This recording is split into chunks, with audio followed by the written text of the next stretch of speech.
The Rourke Gallery in Moorhead, Minnesota has stood on the corner of 523 South 4th Street for over 100 years. In its long life, it has seen many changes to its structure. Almost every side of the house has been changed in some way. One of the few parts that hasn't changed is the room inside this bay window. This is the gold room. This is the real heart of the house. It was the very original portion built in 1884 by Ole Martinson. And in the early days, it was probably a small living room and also a bedroom. And the kitchen was right behind me.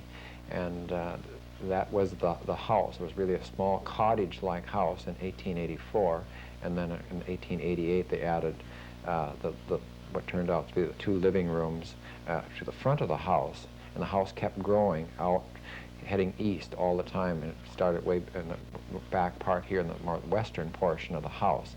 This room was also the room that Eric Martinson, the eldest son of the Martinson family, who was born in this room, in this actual room, on 11 October 1888. I lived from the time I was born. I was born you weren't born in the hospital. You were born at home. You were born at home, and there was a lady doctor here. I think maybe she delivered me all right, but most of the babies that were born here, just some neighbor woman would help, and that's the way it went. The house continuously grew. Mr. Martinson had a great love of this house and constantly built, rebuilt, added on, modified, and I don't know of any other house in history that I've come across of this scale. There have probably been other great castles and so on that have been added on, modified, changed, and so on. But I think this house is a small residential house of a family living in the Midwest. It probably has been changed, added on, and modified more than any other building. And constantly, from all these changes, it's become a more and more beautiful house all the time. And I've had architects that have looked at it or just marvel that it was built in so many pieces and looks like one house. It looks like an architect designed the house. You look at the south side of the house and you swear that one architect one day laid out the whole house, designed it, and had it built in one piece.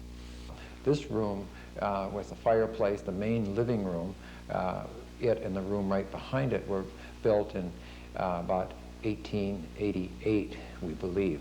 It's about the same time that Eric Martinson was born, so it's a little obscure for sure which year that the room was built. But after it was the second major portion of the house built, and we had a handsome fireplace in the room. We've had it rebuilt. It's exactly the same fireplace that was always been here. It's in photographs that Eric took. At one time there was an overmantel with a mirror and columns. It was gone before we bought the house. But we've had the wood restored and the tiles replaced, re-glued, and the fire bricks rebuilt, so it's in a good operational order. This room has another one of the bay windows. I had looked at this house as a college student, admired the bay windows, and it's probably one of the unique things in it. It has at least 5 bay windows, plus a large number of other windows, which give a lot of light for exhibitions and so on.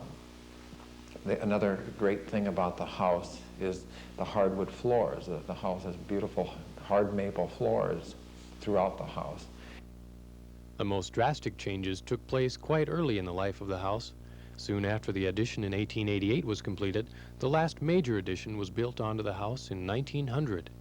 This is the front hall of the gallery, and it's sort of interesting that this is actually the last part of the original house to be built in 1900. And it's the part that people see first, but it was also the last. And it was the front hall and the room above it were built, but at the same time the roof of the entire house was raised up, and the house that we see from the turn of the century, the house that you see today, really this was completed right here. And the front hall has really a magnificent stairway with all the spindles and the nice newel posts, and it's all survived in its original state from about 1900. Ed Fugelstad was the second owner of the house. He purchased it in 1944 and resided there for 17 years. Philip Thompson, who lived near the house as a youth, recalls the Fugelstad years. One of my good friends, classmate in high school, was Torque, or Torkel was his full name, Fugelstad, Torkel Fugelstad. And we played sandlot basketball and played some golf here at Moorhead Country Club, and were pretty good pals in high school. And I remember coming over and staying overnight here in the house, which is presently the Rourke Gallery. And it was an extremely large household at that time, many children in the family. And the upstairs was a kind of long hall corridor, still existing, with dormitory style bedrooms to either side. And I remember staying in one of the bedrooms. That must have been around 1949.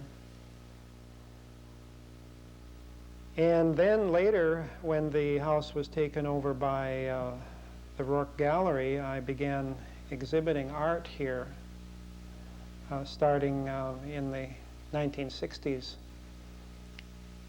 and have had a number of one-man shows here at the gallery. And then in 1975, when Jim O'Rourke was making an addition, an access addition onto the north side of the house, he requested that I do a ceiling painting. And it's immediately above the staircase then as you go down into the new basement access stairwell. It was an interesting kind of a project.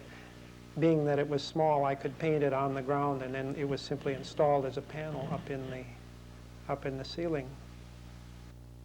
Even after years of restoration, O'Rourke sees more improvements to the home in the future.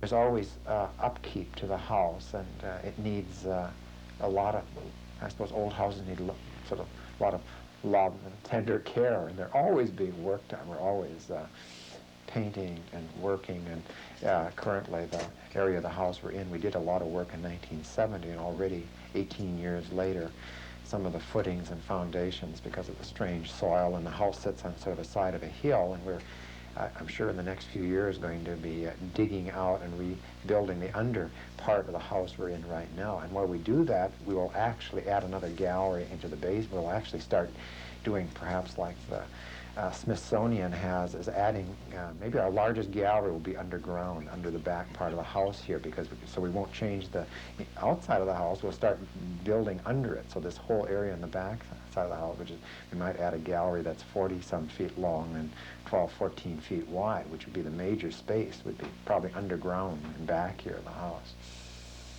It's been sort of interesting to think that the house that we see today, which is sort of the historic Martinson House, Rourke Gallery building, has not been the house of most of its life. It's actually the stucco house that we see in the small model, that it was the house that most people have seen, obviously from 1920 to into the 80s. For over 60 years, it was a stucco Prairie schoolhouse on the outside, and a sort of a turn of the century 1900 house on the inside, the house that we see today.